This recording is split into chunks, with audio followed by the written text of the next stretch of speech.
जय श्री राम। मैं ईशु हरवानी हनुमानगढ़ हूँ राजस्थान से।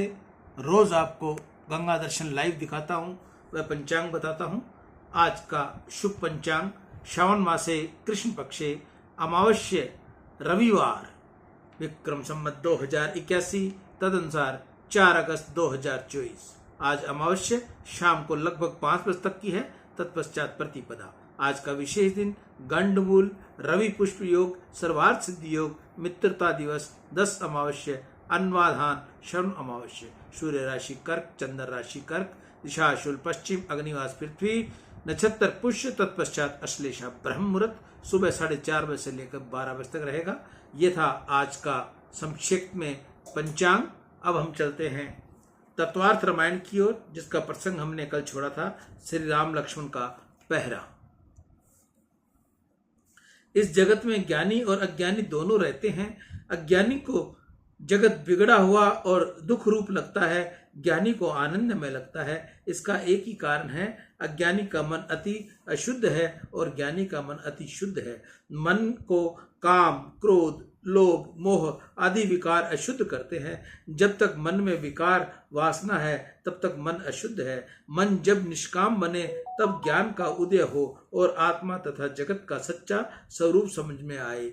मन बिगड़ा है तब तक अज्ञान है। बिगड़े मन को शुद्ध करने के लिए सत्कर्म करने हैं। सत्कर्म से मन शुद्धि, मन शुद्धि से ईश्वर दर्शन।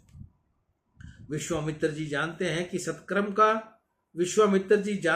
सत्कर्म का यज्ञ का जो फल है वे ही परमात्मा के प्रत्यक्ष मेरे द्वारे विराजे हैं और मैं इस यज्ञ में उनकी प्राप्ति के लिए ही बैठा रहा हूँ।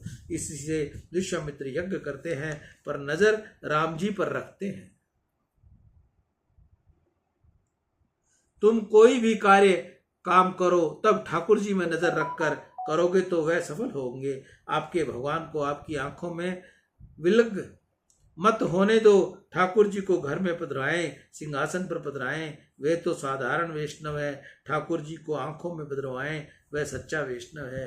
कितने ही लोगों की आंख में तिजोरी ही होती है, तिजोरी पर नजर रखकर वे समस्त काम करते हैं। पैसे में तुम नजर रखते हो परंतु भगवान पर नजर रखना सीखो। भगवान में नजर रखकर किया हुआ सत्कर्म भी सफल होता है।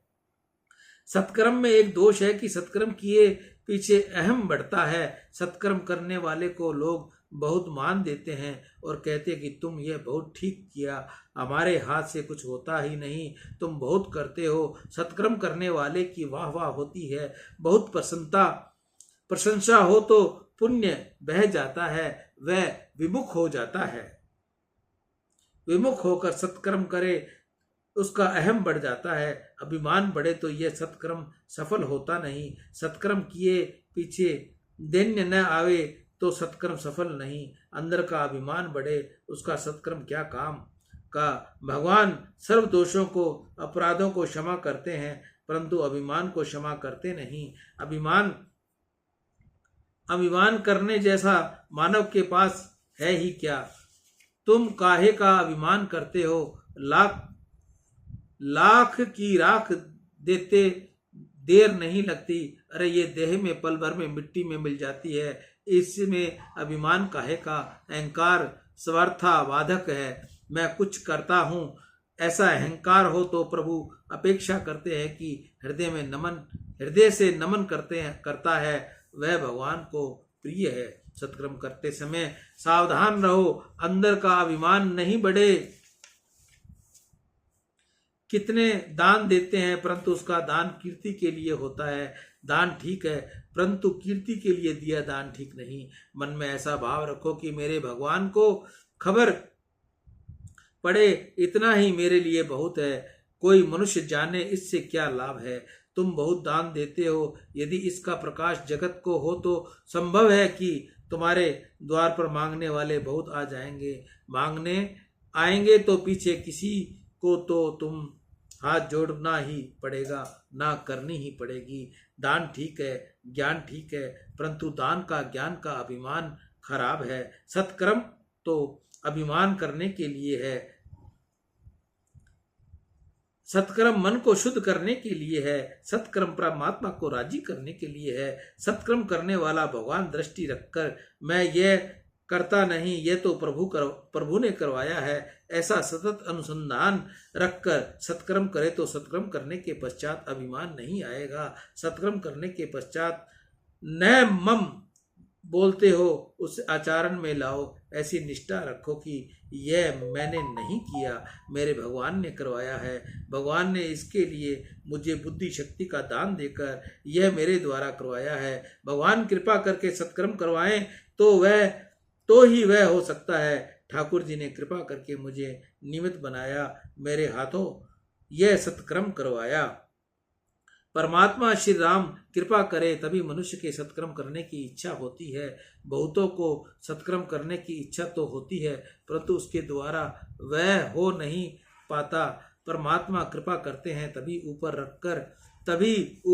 रहकर वह सत्कर्म करते हैं। सत्कर्म करने से ही मन शुद्ध होता है। सत्कर्म को ही यज्ञ कहते हैं। परमात्मा प्रसन्न हो ऐसा कोई भी सही काम करो, ये यज्ञ है। अग्नि में ही आहुति देने से यज्ञ होता है क्या? भगवान कथा में बहुत शांति रखकर श्री राम नाम का जप करते करते कथा सुनो, यह भी बड़ा यज्ञ है। परमात्मा का नाम कृपा से लिया जाता है। उसकी कृपा हो तो मनुष्य मौन रख सकता है। सत्कर्म करने का बहुतों को प्रभु अवसर देते हैं, परंतु उन सब के द्वारा सत्कर्म होता नहीं। परमात्मा प्रसन्न हो ऐसा कोई भी ठीक काम करो, असावधान बैठो नहीं, परंतु प्रसन्न हुए कि नहीं यह जानने की युक्ति है। जो काम करने से मन शांत रहे, जो काम करने के बाद अंदर से कुछ आनंद का अनुभव हो, वह सत्कर्म है। और उससे ऐसा मानो कि परमात्मा प्रसन्न हुए हैं। जो काम करने के बाद मन चंचल हो, अंदर से कोई उद्वेग हो, मन अशांत हो, तो मानना कि प्रभु अप्रसन्न हुए हैं।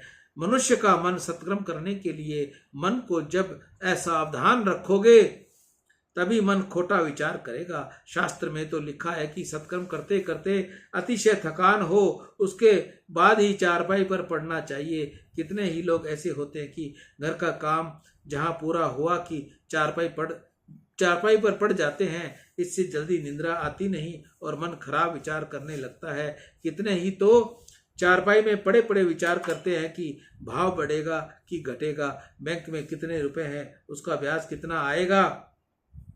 पैसे के लिए प्रयत्न करना बुरा नहीं, परंतु पैसे का चिंतन करना बुरा है। जब भी तुम बेकार बैठोगे तो मन को निवृत्ति मिलेगी, तब अधिकतर मन द्रव्य का चिंतन करेगा अथवा काम सुख का स्मरण करेगा। तुम मालिक हो, मन नौकर है। मन के ऊपर विश्वास रखना नहीं, मन के ऊपर भक्ति का पहरा रखना, मन को किसी सत्कर्म में सतत पिरोए रखना, सत्कर्म करते समय नजर परमात्मा में रखना। विश्वामित्र जी श्री रामचंद्र जी में नजर स्थिर करके यज्ञ करते हैं। यज्ञ मंडप के द्वारा यह श्री राम लक्ष्मण का पहरा है। आनंद उत्पन्न हुआ, ऋषि निर्भय हो गए, प्रेम से यज्ञ करते रहे। राक्षसों को खबर पड़ी कि विघ्न करने आते हैं, परंतु राम जी के बार बार दर्शन करने से राक्षसों का स्वभाव बदल जाता है। हम तो रोज भगवान के दर्शन करते हैं, परंतु हमारा स्वभाव जरा भी सुधरता नहीं। श्री राम के दर्शन किए पीछे बुद्धि न सुधरे तो मानो कि मैं राक्षस की अपेक्षा भी अधम हूँ। लोग रोज देव दर्शन करते हैं, रोज रामायण पाठ करे, फिर भी उसकी जीवन में सरलता और संयम न आए तो वह राक्षस की अपेक्षा भी उधम है। रामायण में लिखा है कि मारिच स्वभाव राक्षसों का स्वभाव राम जी के दर्शन के पीछे सुधरा। जिनके दर्शन करने से स्वभाव सुधरे वह ईश्वर मारिच स्वभाव यज्ञ में विघ्न करने के लिए आते हैं, परंतु राम जी के दर्शन करने पर उनकी बुद्धि सुधरती है। वे विचार करते हैं कि इस यज्ञ में विघ्न करने से हमको क्या लाभ है, हमने बहुत खोटा कर डाला। इन ब्राह्मणों का कोई स्वार्थ नहीं, जगत का कल्याण हो इसलिए ये यज्ञ करते हैं। ब्राह्मण कोई भी सत्कर्म करने पर भगवान से यहाँ यह नहीं कहता कि मुझको सुखी करो, मेरे लड़कों को सुखी करो। ब्राह्मण प्रार्थना करता है कि देश को सुखी करो, समस्त जगत को सुखी करो। सर्वे भवन्तु सुखिनः, सर्वे सन्तु निरामया, सर्वे भद्राणि पश्यन्तु, मा कश्चित् दुःखभाग् भवेत्। अपुत्रा पुत्रिण है, सतु पुत्रिण सतु पोत्री है। ब्राह्मण रामेश्वर से परमेश्वर से प्रार्थना करता है कि समाज को सुखी करो। ब्राह्मण का अवतार सुख भोगने के लिए नहीं, समाज को सुखी करने के लिए है। राक्षस विचार करते हैं कि ये पवित्र ऋषि जगत को सुखी करने के लिए यज्ञ करते हैं, इस यज्ञ में तो हमको सेवा करनी चाहिए, इसके बदले हम तो इस यज्ञ में विघ्न करने के लिए आ गए, ये ठीक नहीं है। रामचंद्र जी के दर्शन करते करते उनकी बुद्धि सुधरती है। श्री राम परमात्मा है, उनके दर्शन करने से मारीच की बुद्धि सुधरे, इसमें कुछ आश्चर्य नहीं। सब दोष दर्शन ईश्वर दर्शन का फल है। मनुष्य का ऐसा स्वभाव है कि उसको समय का दोष जल्दी दिखता नहीं।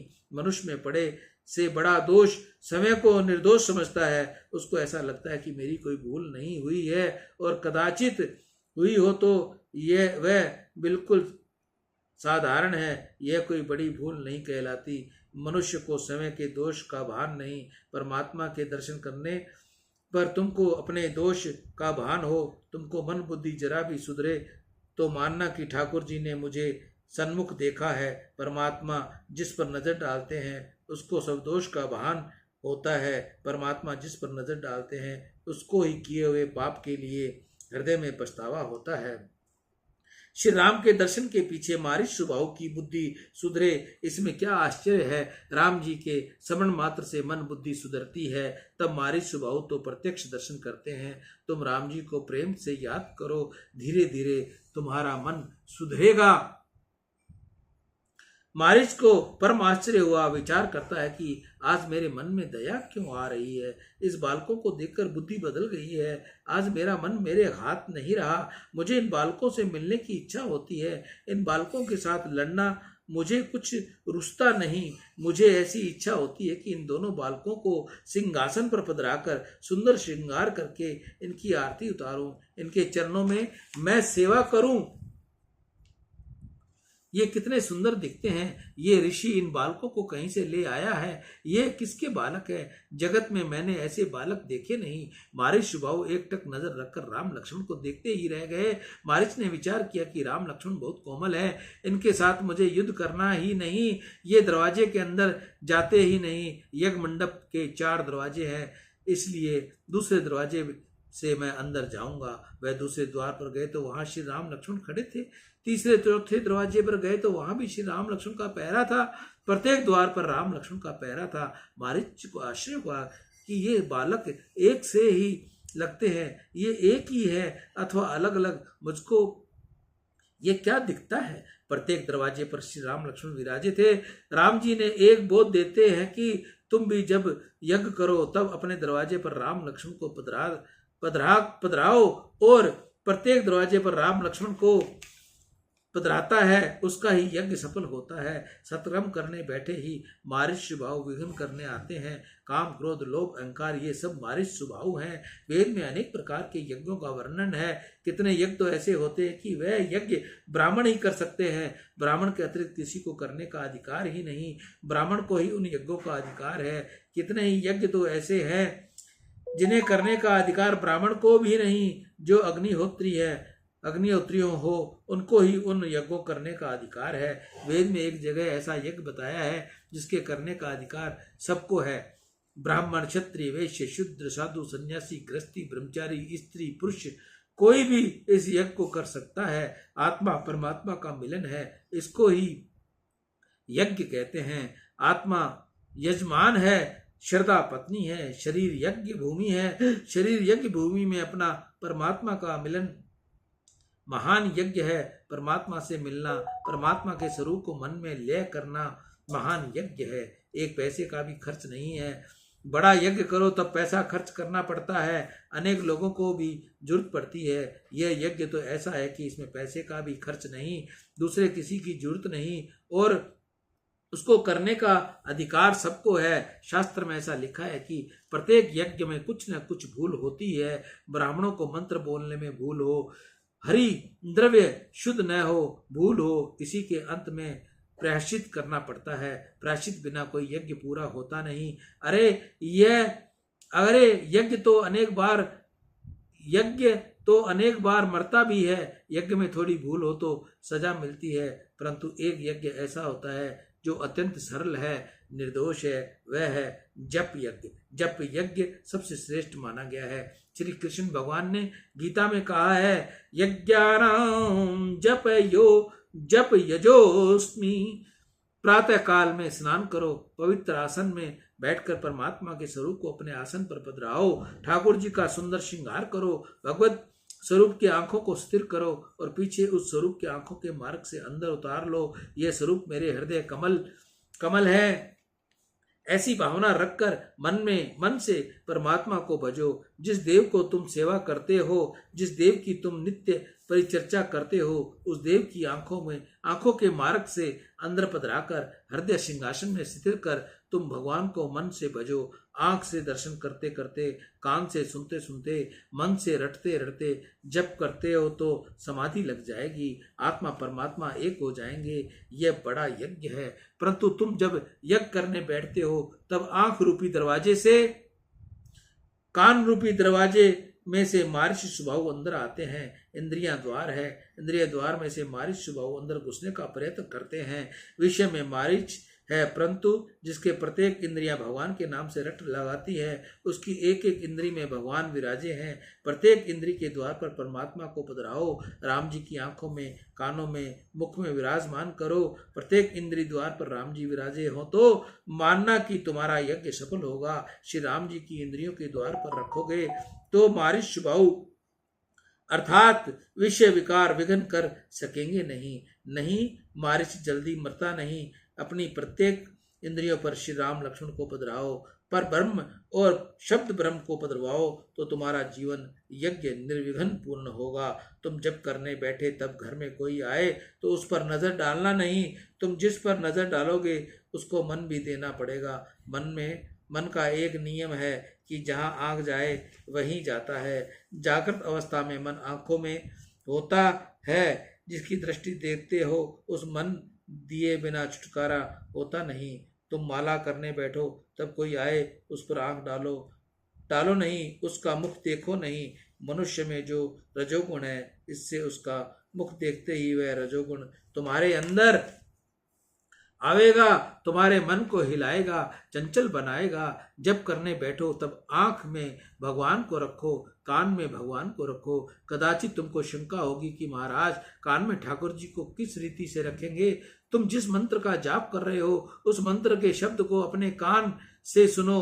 मंत्र में एक एक अक्षर में दिव्य शक्ति है। कान से मंत्र अक्षर सुनने का, जप करने का अभ्यास डालोगे तो घर में कोई आए, कोई और बोले, तुमको सुनाई देगा ही नहीं। कितने ही लोग ऐसे होते हैं कि नोट गिनने बैठे तो तब कोई बोले कि उसको सुनाई देता नहीं, परंतु माला करने बैठे तो सब कुछ सुनाई देता है। ऐसा न करो, कान में भगवान को पधराओ। अनेक बार ऐसा होता है कि मानव कान से भक्ति करता है परंतु आंख से नहीं करता। कितने ही आंख से भक्ति करते हैं परंतु उस समय जीभ से भक्ति करते नहीं। खूब ध्यान में रखना कि जिस इंद्री से भक्ति तुम नहीं करोगे उस इंद्री में से मारिच स्वभाव प्रवेश करेंगे और संभव है कि उस इंद्रिय द्वारा पाप हो। पाप अति सूक्ष्म है। पाप जब होता है जब जीव को खबर पड़ती नहीं कि मेरी आंख से पाप करता है, मेरी आंख में पाप आया, मेरी आंख में काम आया, मारिच स्वभाव आए। मानव अनेक बार ऐसा समझता है कि मैं मंदिर में जाता हूँ, मैं भक्ति करता हूँ, परंतु एक इंद्री से ये भक्ति करता है कि दूसरी इंद्रियों से पाप भी करता है। प्रत्येक इंद्रियों को भक्ति रस का पान करना आवश्यक है। ज्ञानी महात्मा में इंद्रियों का दरवाजा बंद रखते हैं और वैष्णव प्रत्येक द्वार पर परमात्मा को बदलाते हैं। इंद्रिय रूपी द्वार पर परमात्मा को रखोगे तो ही यज्ञ सफल होगा, नहीं तो मारिच स्वभाव आकर यज्ञ में विघ्न करेंगे। विश्वामित्र जब यज्ञ करते हैं तब मंडप में प्रत्येक द्वार पर श्री राम लक्ष्मण पहरा देते हैं। विश्वामित्र जी का यज्ञ का परमात्मा ने रक्षण किया। निंद्रा का त्याग करके 6 दिवस यज्ञ का रक्षण किया। मारिच स्वभाव का प्रभु ने उद्धार किया। विश्वामित्र का यज्ञ सफल हुआ। विश्वामित्र को अति आनंद हुआ। उन्होंने श्री राम लक्ष्मण को अनेक आशीर्वाद दिए। रामायण में बहुत प्रकार के शास्त्रों का वर्णन है। अगण्य शास्त्र, वायव्य शास्त्र, प्रजय शास्त्र, ब्रह्म शस्त्र, इन सब शस्त्रों का दान और ज्ञान विश्वामित्र ने रघुनाथ जी को दिया। ऋषि ने श्री राम लक्ष्मण को बला अति बला विद्या भी सिखाई। बाल अति बाल विद्या जानने वाले को भूख प्यास पीड़ित नहीं करती। सियावर राम जय जय राम, मेरे प्रभु राम जय जय राम। जय मंगल भवन अमंगल हारी, द्रवहु सो दशरथ अजर बिहारी। दीन दयाल विरुद्ध संहारी, हरहु नाथ मम संकट भारी। श्री राम लक्ष्मण का पहरा कथा का आज यहाँ पूर्ण विश्राम हुआ। कल हम आपको बताएंगे श्री सीता जी का स्वयंवर। कल 35वां अध्याय श्री सीता जी का स्वयंवर, जिसका कथा श्रवण हम आपको कल करवाएंगे। मैं ईशु हरवानी हनुमानगढ़ टाउन राजस्थान से रोज आपको गंगा दर्शन लाइव दिखाता हूं और पंचांग बताता हूं। जिस माता बहन ने मेरा चैनल गंगा दर्शन ईशु GDI को सब्सक्राइब न किया है या बेल आइकन न दबाई है, तो मेरी उन माताओं बहनों भाइयों से हाथ जोड़कर प्रार्थना है कि एक लाइक तो जरूर करें, वह चैनल को गंगा दर्शन ईशु GDI को सब्सक्राइब जरूर करें। ईशु हरवानी हनुमानगढ़ टाउन राजस्थान। राम।